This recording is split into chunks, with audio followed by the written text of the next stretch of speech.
Okey, seterusnya kita nak tengok soalan nombor 2. Sesebuah negara disifatkan mempunyai sekuriti makanan apabila individu, isi rumah atau semua rakyatnya mendapat makanan yang cukup, selamat serta berkhasiat untuk hidup sihat dan aktif. Gambar foto 1 menunjukkan keadaan kanak-kanak di suatu kawasan yang mengalami ancaman sekuriti makanan. Okey, awak boleh tengok gambar kat sini.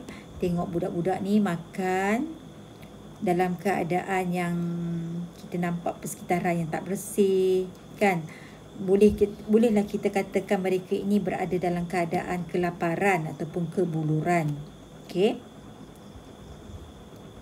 Soalan, apakah yang dimaksudkan dengan sekuriti makanan?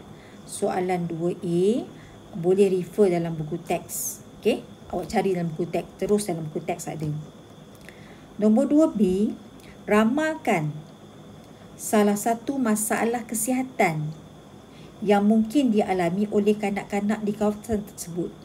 Masalah kesihatan yang dialami oleh kanak-kanak tersebut, okey, jawapannya cikgu dah tulis kat sini. Mungkin kanak-kanak tadi akan mengalami kwashiorkor. Mungkin kanak-kanak tadi boleh mengalami malnutrisi, ataupun mungkin kanak-kanak tadi boleh mengalami masalah keracunan makanan. Okey. Okey, soalan C.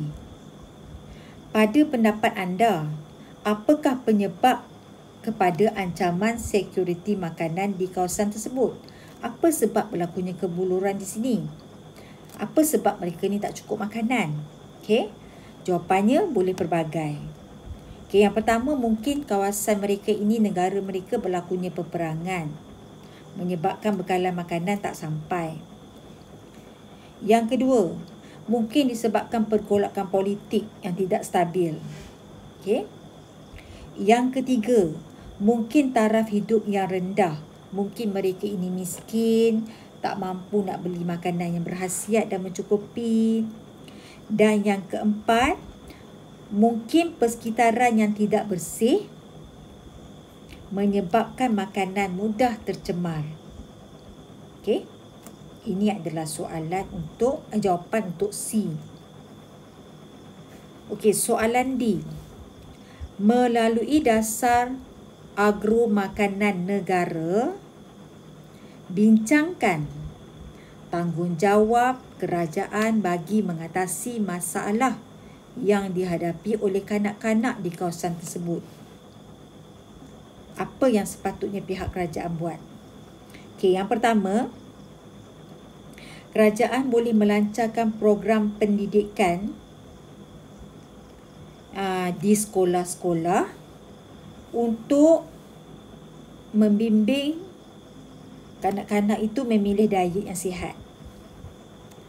Jadi kerajaan ni banyak kena buat program pendidikan lah. Biasanya program pendidikan ni di sekolah, di media massa, di TV, kan, radio dan juga internet, kan, gadget-gadget tu kita boleh buat program pendidikan. Seterusnya, meningkatkan taraf hidup rakyat dengan cara menyediakan peluang-peluang pekerjaan untuk rakyat. Jadi taraf hidup mereka meningkat, jadi mereka ni ada cukup duit untuk beli makanan yang sihat. Yang seterusnya, mengadakan bantuan makanan di sekolah. Contohnya bantuan makanan tambahan dengan cara memberi minuman, susu ataupun makanan yang berkhasiat yang lain. Ini adalah bantuan yang boleh dilakukan oleh pihak kerajaan. Okey. Jadi untuk soalan nombor 2, tolong jawab soalan A, B, C dan D dalam buku latihan. Semua soalan yang cikgu bagi, semuanya saya sertakan dengan jawapan. Ini adalah untuk memudahkan awak, ya. Jadi saya rasa tak ada alasan lah kalau awak tak buat kerja yang cikgu suruh. Okey. Nanti kita tengok soalan nombor 3 pula. Okey, soalan nombor 3. Harimau Malaya merupakan haiwan yang diancam kepupusan. pada ketika ini terdapat kurang daripada 200 ekor ekor harimau Malaya di seluruh Malaysia. Haiwan ini menjadi buruan pemburu haram untuk dijual di pasaran antarabangsa. 3A, nyatakan ciri-ciri fizikal harimau Malaya. Ciri-ciri fizikalnya berwarna oranye dan berbelang hitam ya. Setakat ni yang tu ciri-ciri dia. Kalau awak nak maklumat lebih banyak, awak boleh search, cari dekat Google. Ciri-ciri fizikal harimau Malaya. Okay. Yang ni saya nak awak cari sendiri jawapan ni. Nombor 3B, bagaimanakah kepupusan harimau Malaya mempengaruhi keseimbangan ekosistem? Jelaskan. Okey, soalan 1B ni. Bagaimanakah kepupusan harimau Malaya tadi dapat mempengaruhi keseimbangan ekosistem? Okey, untuk jawapan 1B, contohnya macam ni lah dah. Contohnya, saya bagi contoh macam ni. Ini contoh jawapan. Nak bagi awak faham. Ini katalah ini tumbuhan. Tumbuhan dimakan oleh tikus. Padi lah kata ya. Padi ni dimakan oleh tikus. Tikus ni mungkinlah dimakan oleh biawak. Contoh, saya bagi contoh ni. Biawak akan dimakan oleh harimau. Contoh. Tetapi kalaulah harimau ni tak ada, dalam rantai makanan ni harimau ni tak ada. Harimau ni dah mati. Ataupun bilangan harimau ni berkurangan. Sudah tentulah bilangan biawak ni akan meningkat. Betul tak? Jadi populasi biawak ni akan jadi banyak. Bila populasi biawak ni banyak, tikus akan menjadi berkurangan. Jelas tak? Bila biawak ni banyak sangat, tikus ni akan jadi kurang. Tikus ni pula mungkin makanan untuk ular. Jadi apabila tikus ni berkurangan, ular pun mungkin berkurangan sebab punca ni tiada makanan. Nampak tak? Secara tak langsung, bila harimau tak ada, keseluruhan jaringan makanan ataupun rantai makanan ni akan terganggu. Dia dah tak stabil. Okey? Ini yang cikgu nak cuba nak sampaikan pada awak. Jadi jawapan dia awak tulis. Apabila populasi harimau ni berkurangan, ini akan mengganggu rantai makanan. Seterusnya menyebabkan populasi pemangsa lain menjadi lebih tinggi. Contohnya macam biawak ni lah.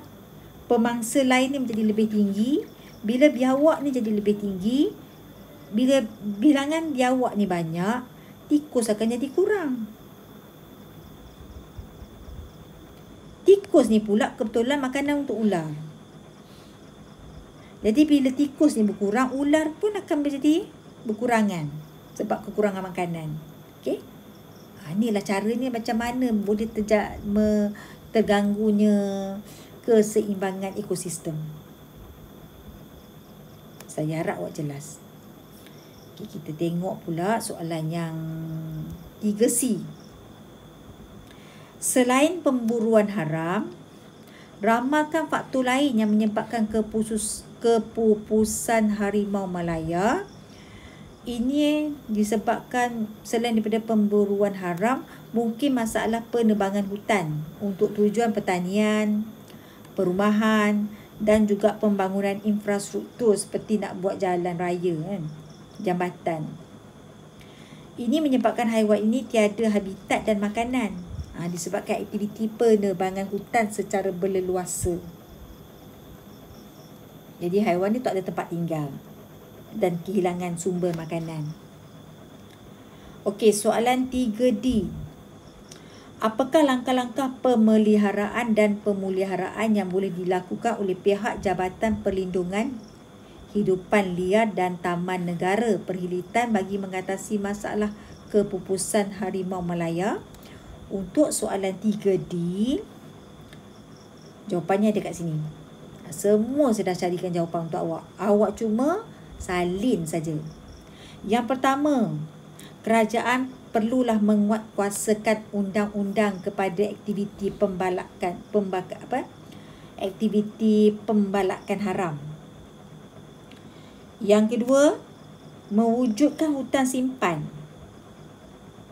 Dan yang ketiga, mengadakan pemeliharaan ex situ dan pemeliharaan in situ. Untuk ini huraian dia bukan tulis yang ni saja tau. Saya nak awak huraikan. So huraiannya boleh refer muka surat 212 untuk jawapan yang lebih detail.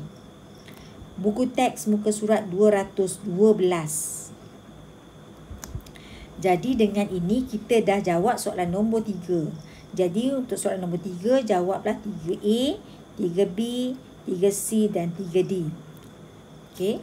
Jadi untuk soalan sumatif ni, awak kena selesaikan soalan nombor 1, 2 dan nombor 3 dalam buku latihan.